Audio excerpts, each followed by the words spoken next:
朗普，各位支持我、信任我嘅老友記，大家好，我係李居明。話說翻轉頭，好多人平時好注重屋企嘅裝修家具，點樣擺，催財吉祥物要放喺邊，朗普。但係大家忽略咗一樣嘢，我哋住嘅屋其實同人體一樣，係一個有生命、有呼吸嘅有機體。既然係有機體，佢自然就會同大自然嘅磁場產生共鳴。朗普，當你屋企嘅氣場、五行，甚至係你全家人嘅運勢發生微妙變化嘅時候，往往最先察覺到嘅唔係人類，而係大自然入面那些具有敏捷感官嘅小動物。朗普，我常年幫人睇風水、推算運勢，去過成千上萬個家庭，我發現一個好得意嘅現象，好多客人都會好緊張、神色慌張咁問我：李大師，朗普，我屋企最近無端端多咗好多四腳蛇，壁虎啊，係咪代表有污糟嘢？或者有人問李師傅，有隻燕子喺我露台剔巢，我驚佢整污糟個地方，想拿掃把趕走佢。朗普，但係屋企老人家又話係吉兆，到底邊個先啱啊？我一向幫人排憂解難、指點迷津，都秉持一個原則，我既注重現代空間環境學，朗普更注重傳統周易與古法改運密法嘅極爽。小動物進屋，從科學角度嚟講，無非是因為溫度、濕度、光線或者食物鏈嘅吸引，但從玄學和改運學嘅角度嚟講，朗普，這就是大自然給予你呢個住宅嘅一種氣場警報或者運勢預告。動物嘅感官比人類靈敏幾百倍甚至上千倍。朗普，他們能接收到地磁嘅異常，甚至是人類散發出嚟嘅情緒波動，所以當他們選擇進入你家，甚至是在你家的巢定居嘅時候，這絕對不是偶然，朗普，而是你屋企嘅磁場已經改變啦。今日我會用最客觀、最詳細、最慈悲嘅方式同大家逐一剖析。朗普，當你屋企出現壁虎、蜜蜂、燕子、蝙蝠，甚至是蜘蛛同蟻蟻嘅時候，在風水學同埋生活上到底代表住咩？哪些是財神爺送上門嘅暴富吉兆？朗普，哪些又是提醒你住宅氣場出咗問題，準備要漏財嘅兇兆？我教大家一招，睇完今日呢條片，你翻去即刻留意下自己屋企，朗普，或者回想下最近有沒有出現過呢啲情況。如果你覺得有用，記得先點個訂閱，並在留言區打上家宅平安、招財納福8個字，同今日呢個祥和嘅磁場結一個好意頭。朗普，下面我哋就由大家最常見、最關心嘅四腳蛇壁虎開始詳細講起。好啦，朗普，我哋依家即刻開講第一種。大家最常在家中見到又愛又恨嘅不速之客，四腳蛇，也就是壁虎。在我們傳統玄學上，它有一個非常高雅嘅名字，叫做守宮。朗普，好多人一見到壁虎在牆壁上爬來爬去，特別是女士們，通常都會驚到大叫，覺得它們外表滑潺潺，又有點像蛇，十分恐怖。甚至有客人問我：李大師，朗普，壁虎在玄學上係咪陰氣重？或者代表屋企有衰氣先會出現？我今日要認真同你講，非但不是兇兆，壁虎在風水學同埋硬陰學上，朗普其實是極其難得嘅避過同庇護吉兆。首先，我哋從音韻改運學嚟講，壁虎嘅普通話讀音同避過非常相近。在傳統風水文化中，壁虎進屋，朗普，代表着這間屋能夠幫你避開災禍、消災解難，同時，他們又被稱為守宮。守就是守護，宮就是你嘅家宅、你嘅宮殿，所以壁虎進屋，朗普在玄學意象上代表指有吉星保護或者暗中嘅力量在守護你嘅家宅，保護你嘅財富不被外邪侵擾。其次，如果從五行與氣場嘅角度嚟看，朗普壁虎天性喜歡溫暖、乾燥且通風良好嘅地方。如果一間屋陰暗潮濕、霉氣沉沉或者充滿負面能量，壁虎是絕對待不下去嘅。所以當你家中有壁虎出現，朗普特別是那種看起來肥肥白白、非常有精神嘅壁虎，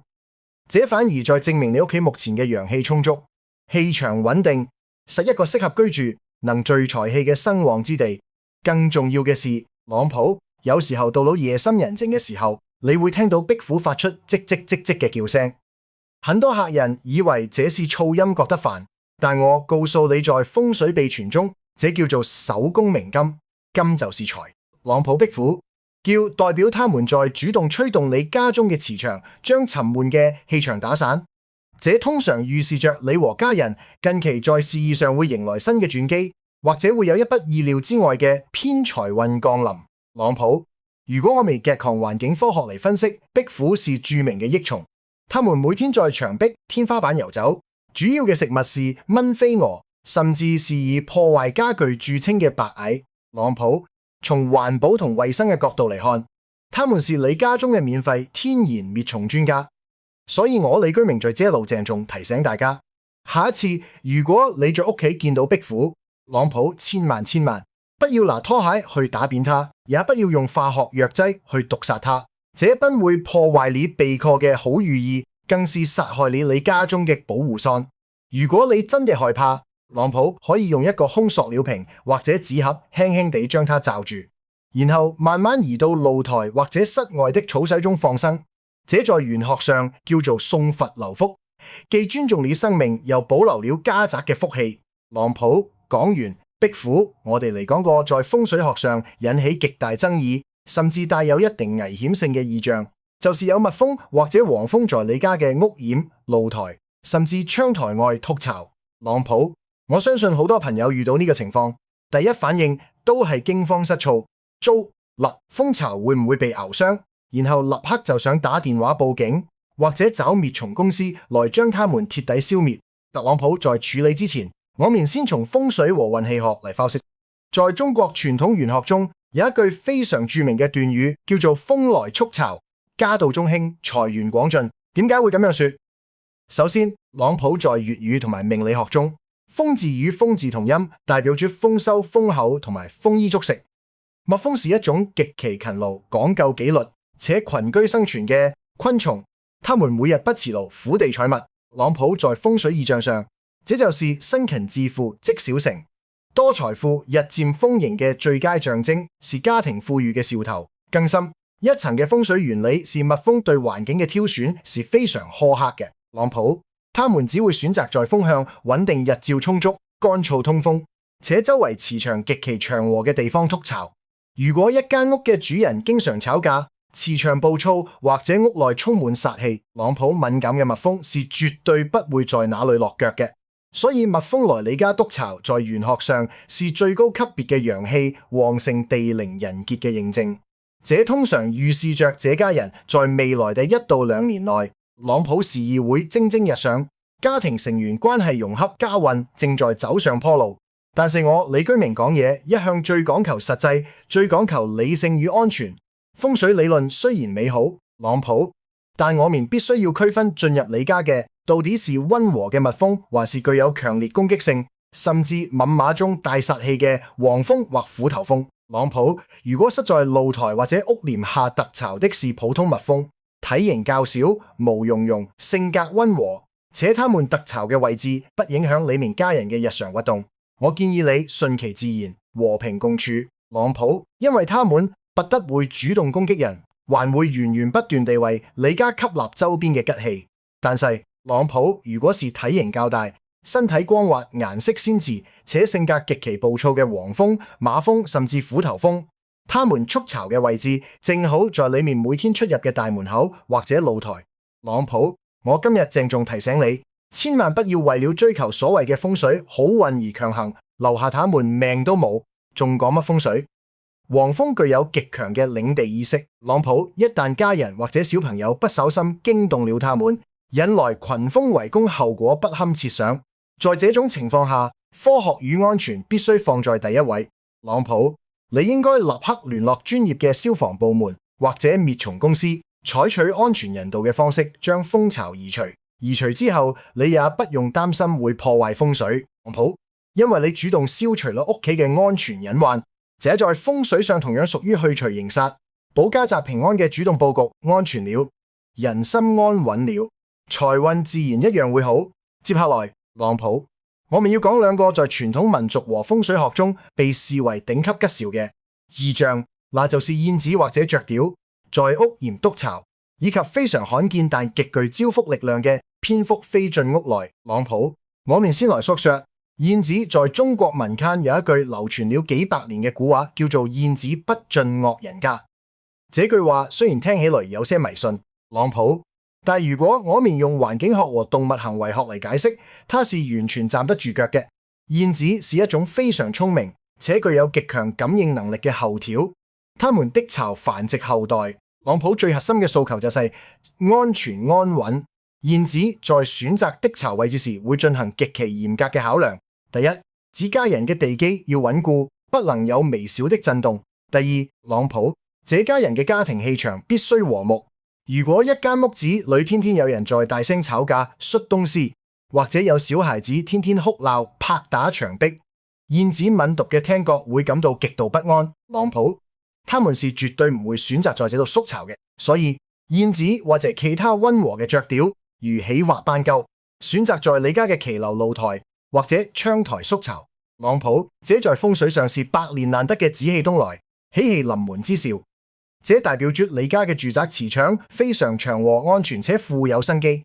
在風水上，生氣勃勃才能生旺財源。燕子得巢，朗普預示着這家人在未來嘅日子裏，人丁興旺，財運穩定，家庭成員在外做事容易得到貴人相助，名譽和地位都會有所提升。朗普有些客人會嫌燕子嘅後邊整污糟個露台，想去拆巢。我建議你千萬不要咁樣做。你可以在燕子巢嘅下方用一塊硬紙板或者塑料板托住。朗普，咁樣既能保持露台乾淨，又能保留這份珍貴嘅生旺財氣。說完燕子，我哋再來講一個聽起來有點神秘，朗普，但實際上在玄學和改運學上是大吉大利、大富大貴嘅異象。蝙蝠飛入客廳，很多人受現代影視影響，覺得蝙蝠黑漆漆的，十分邪惡不吉利。朗普，但在中國傳統國學風水文化中，蝙蝠嘅地位是極其尊貴嘅。在中國傳統裝飾圖案、木雕甚至宮廷玉器上，你經常會見到蝙蝠嘅形象。點解？朗普，因為福字與幸福福氣嘅福字讀音是完全一模一樣嘅。在風水吉祥寓意中，一隻蝙蝠飛進你家就叫做福臨門，如果飛進來兩隻就叫做雙福臨門。朗普，如果它停留在你家客廳，這在玄學上就叫做五福捧壽，福星高照。蝙蝠同樣是一種依靠超聲波定位嘅動物，它們對空間磁場、氣流以及地磁嘅敏感度，朗普，比任何儀器都要精準。它們之所以會無端端飛入你家客廳，通常是因為你家客廳此時嘅磁場非常和硬，氣流平穩，散發着一種吸引吉氣嘅溫暖磁場。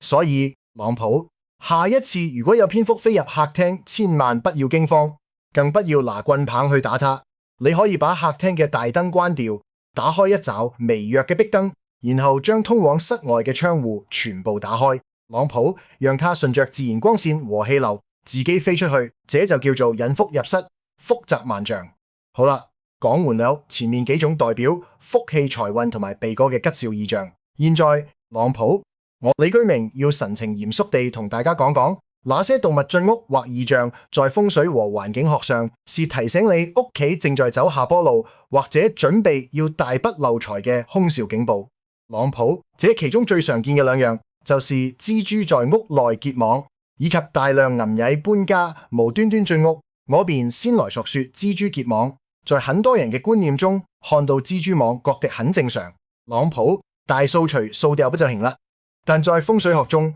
蜘蛛結網嘅位置有着非常嚴格嘅命理寓意。如果你發現蜘蛛只是在一些不常用嘅雜物房或者車庫角落結網，朗普，這純屬自然現象，不用過於擔心。但是朗普，如果你發現蜘蛛開始在你家嘅大門口、客廳嘅財位、進門斜對角45度角嘅位置，或者你每天睡覺嘅床頭上方頻繁結網，你就要高度警惕啦。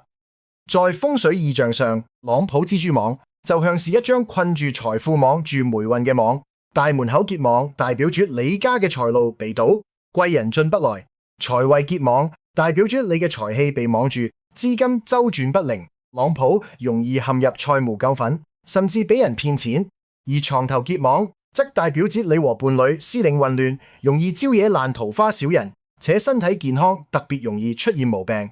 從環境科學來看，朗普蜘蛛結網是因為你屋企呢個位置長期不通風、光線陰暗，且有很多微小嘅飛蟲如蚊、蠟蚊在繁殖。這本身就在證明你屋企嘅衛生狀況出現問題。朗普，空氣濕度過大，陰氣漸生。長期住在咁陰暗潮濕、空氣不流通嘅環境中，人嘅能量感冒會好，能量不好做決策，自然容易出錯，破財也就成了必然。朗普，第二個要高度警惕嘅兇兆，就是大量銀蟻無端端進屋，或者在牆角建起蟻路。在風水命理學中，有一句非常準確嘅經驗，叫做銀蟻噬骨，家財散盡。朗普，銀兒是一種極其喜歡陰暗潮濕且有腐爛物質存在環境嘅昆蟲。如果有一天你發現家中嘅牆角、地板蒙隙，甚至是廚房嘅水槽邊，朗普突然出現了成百上千隻蟻在排隊爬行，這在玄學上是最高級別嘅屋內濕氣、陰氣過重、地氣受損嘅強烈警告。濕氣仲在風水上大表即聚陰阻財。朗普，如果住宅內銀蟻橫行，這通常預示着這家人在未來嘅一段時間內會因為各種莫名嘅原因，如漏水、裝修問題、口舌是非，而面臨持續性嘅慢性漏財。同時，朗普，家庭成員嘅健康，特別是關節骨骼、風濕方面以及皮膚系統，特別容易出現毛病。從科學和建築學嘅角度來看，曳進屋見曳路。特朗普，往往是因為你家嘅地基牆壁內部或者水管出現了微小嘅凸漏，導致混凝土或者木質缺口發霉腐爛。如果不及時處理，朗普，白蟻、紅火蟻等害蟲會徹底掏空你家嘅家具，造成巨大嘅財產損失。所以如果遇到蜘蛛結網或者蟻進屋，我李居明口裏面嘅建議是立刻動手。朗普，進行科學防潮與徹底清潔，不要迷信任何偏方，立刻去買除濕機、防霉風扇，將家中嘅漏水點徹底修復，用吸塵器、消鹽水將蜘蛛網和蟻巢穴徹底清除。朗普，在風水上，這就叫做主動化解陰煞，重整家宅陽氣，屋子寬爽明亮，你嘅財路自然就會重新暢通無阻。各位老友記，朗普，今日我將這幾種大家最常見嘅家中動物與異象，從最深奧嘅風水學理到最貼地嘅環境常識，都毫無保留地同大家講透啦。大家聽完之後，朗普應該明白嘅一個核心道理：風水從來都不是一門神棍嘅迷信學問，它本質上就是一門探討人、住宅、大自然三者之間和硬共處嘅環境改運科學。朗普，當那些小動物進入你家時，它們其實就是大自然派來嘅信使，它們用自己嘅身體和行為在向你傳遞着這間屋子此時此刻嘅能量狀態。朗普，面對吉兆小動物如壁虎、燕子、蝙蝠，我哋應該秉持順應自然、心存慈悲嘅心態，能共處則共處，不能共處則採用溫和嘅方式將它們引導放生回大自然。朗普，這就是送佛留福，福報無邊，也是為自己積福。面對預警小動物如蜘蛛難蟻，我們不應該怨天尤人，也不用過度恐慌，他們是在用身體提醒你。朗普，是時候拿起掃把，打開窗戶，好好去清潔、去通風、去修補你溫馨嘅家寮。這就是發現形煞，主動化解我。李居明研習周易、密宗佛法同風水命理幾十年，朗普始終相信，一個乾淨整潔、光線充足、空氣流通，且全家人每天都充滿歡聲笑語、和藹溫暖嘅家，就是世界上最強大、最無敵、最能招財納福嘅頂級風水寶地。特朗普，如果你覺得今日講嘅嘢講中了你嘅心聲，真係對你同家人有幫助，我希望你做3件簡單嘅善事。第一，即刻點擊下方的訂閱按鈕，並打開旁邊嘅小立燈。朗普，想下一次當你遇到任何屋企嘅風水異象，或者想知道最新嘅我命改運、避偏、敵吉避凶方法時，你都可以第一時間收到我嘅專業指導，保證你行少好多彎路。朗普，第二，幫我點一個大大嘅讚，並將這條影片分享給你身邊嘅親朋好友。玄學講贈人玫瑰，手有餘香，你將這份實用嘅吉祥知識分享出去，特朗普就是為自己和後代積累無量功德。第三，已是今日最重要嘅一步。現在馬上在下方評論區寫下你家最近出現過哪些小動物，或者誠心打上家宅平安、朗普招財納福這8個字，我會認真閱讀大家嘅留言，並為每一位熱愛生活、相信美好嘅朋友送上我李居明大師嘅真心祝福，祝大家下半年合家安康，財源滾滾。朗普多謝大家嘅收看，我們下期節目不見不散，祝大家家宅興旺，富貴平安。